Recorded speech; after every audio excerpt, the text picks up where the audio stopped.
So, hey, Renaissance family, it's your girl Amoré, Renaissance Certified. So, welcome back to our Renaissance Certified exclusive interviews. Today, we have a special guest in the building, an artist whose music blends raw emotion, poetry, and pure talent.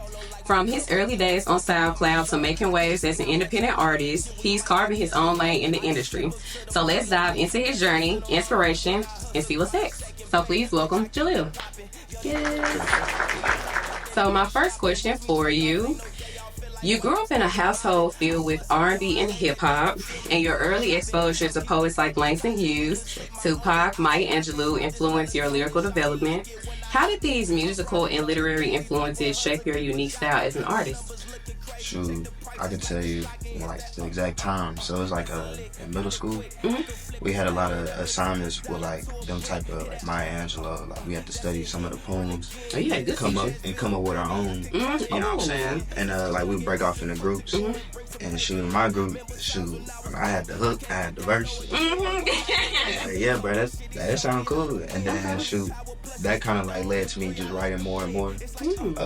But yeah, it started with poetry for sure. Oh wow, it really did start at a young age. You said middle school? So you've been doing this for a real long time. Writing's cool, yeah. Art, anything art like creative.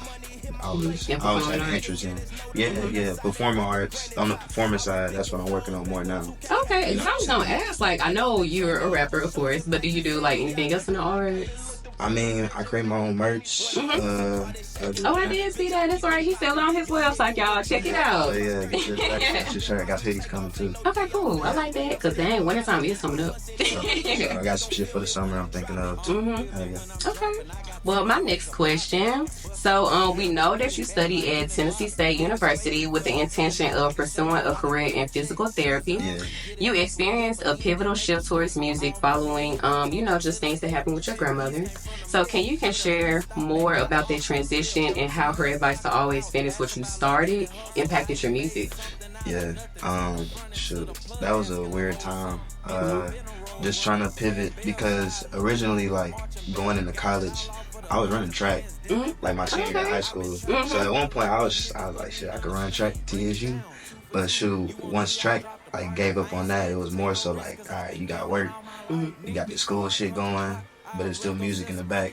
And then I was still doing that, and then I was still getting like a lot of compliments and a lot of good like feedback from your music. So it was like shit. You know what I'm saying? Yeah, that's what's really pulling you though. So yeah. And then at TSU, you know what I'm saying, you got that energy, like the band, like that's my favorite part.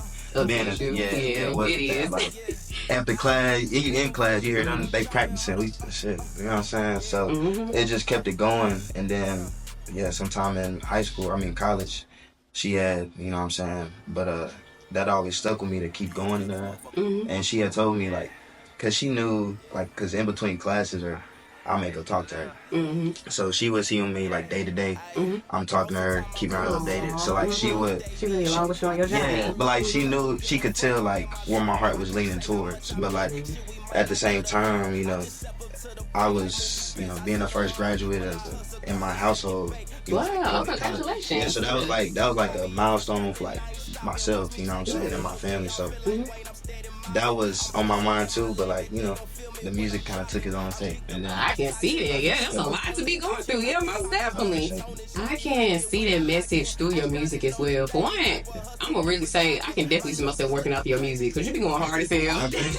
You really do, yeah. And I always like that message. I feel like I got through all your albums and EPs of like, just keep going. Like, I'm doing this. You're your only competition. So you are the only person who can really guide you to this success. So I really appreciate that. I appreciate that. Of course. So, as an advocate for artist independence, you've taken an active role in creating your own merchandise and managing your business endeavors. What challenges have you faced as an independent artist, and what advice would you offer to others looking to navigate the business side of the music industry? Sure. My advice is to have all your ducks in a row. So, like, at the end of the day, music is a business.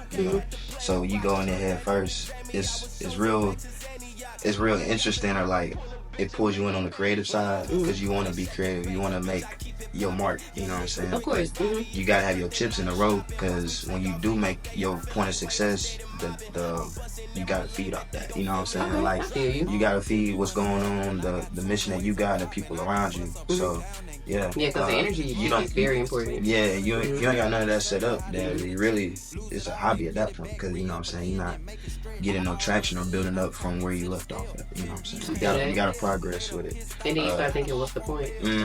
But on the business side, it kind of puts you in a different mindset because keeping your ducks in a row, you gotta have shit set up in advance. You know what I'm saying? So I gotta think ahead, like my next move or like what this gonna lead into. You know what I'm saying? I ain't just blatantly just throwing that in.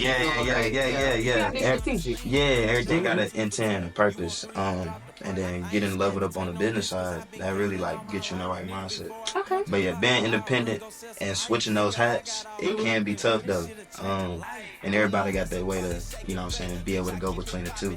So you feel like is that the biggest challenge you would say been facing lately? Yeah, switching between the two, because it's like, all right, this time and this hour is like, I gotta focus on putting this show together, or damn, did I get the royalties on this song set up straight, or damn, did we get like this collab artist straight? You know what I'm saying? Oh, now I'm locking in the studio, I'm creating. You know what I'm saying? I feel you. It's a lot to handle as one person, because then you're your own manager, but you're also the reporter, like the artist, and actually promoting yourself as well. You gotta so there's a lot of different hats. It just depends how bad you want it.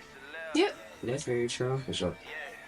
So, beyond your musical pursuits, you volunteer at the Nashville Rescue Mission, serving breakfast and engaging with the community. How has this involvement influenced your artistry, and what role do you believe artists should play in their local communities?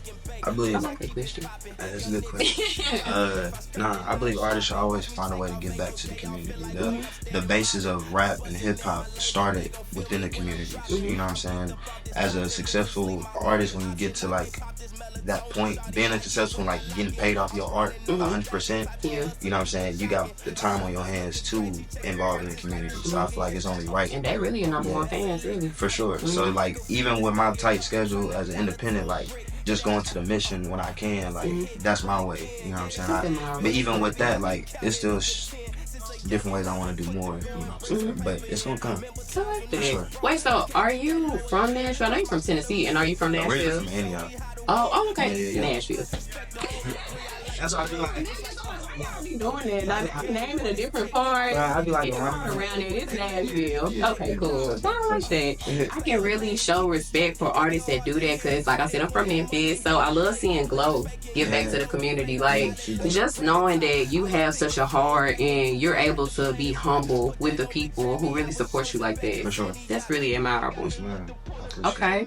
Well, this is our last question, y'all. We almost done. Okay. So, with multiple singles, videos, and 2 full-length albums like You and Me and SON under your belt, how do you feel you've evolved as an artist since your early releases on SoundCloud? And what can fans anticipate from you in the near future? Shoot, I think like my delivery, just my overall message, the intensity of it, and like how I approach it, like just the music in general now, it's a lot different. You can hear that in the music. Looking forward, I got some singles. Yeah. My fault.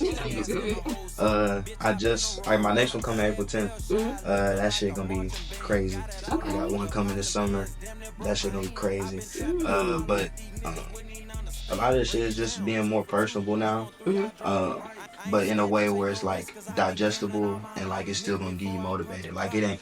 I can tell you my life story, but I ain't trying to tell you in a way where you gotta like sit down and be, you know what I'm saying? No, you good. I've been listening. Yeah, you got a story to tell. Like I want you to tap in and feel that shit. You know what I'm saying? So translating that into music, different ways I can, it's getting more fun. I like that. I mean, that's what I was gonna ask. Like, what is your overall message of your music that you want to send to your fans? Hey, be the best you can be. Stay motivated and do you. Really. Okay. And keep going. Don't let nobody stop you. You know what I'm saying? That's in whatever it is, not just music. So. Just in life. Just in life. Yeah. Don't let nobody stop you. Yeah, you're right. I mean, it wasn't a second thought, but I feel you. Yeah. Not real. I always stay motivated and be you. Y'all heard it here first, y'all. It's Jaleel, and make sure you check out his album in EP 24. And when did you say your other stuff was coming out? In April? I got a new single called Ricky Bobby dropping April 10th. I also got a show coming up May 1st at the office. Oh, cool. Out Yay. in Nashville. It's gonna be a time. So yeah, come Okay, pop out. cool. Well, drop your socials one more time so they know where to find You you. can find me on all socials, ITZJALEEL. It's Jaleel. All right, thank y'all for joining in. Bye. I can't pop this melatonin, shawty like it when I like it. I'm grinding on the daily type of hustle, keep a jocking. My numbers looking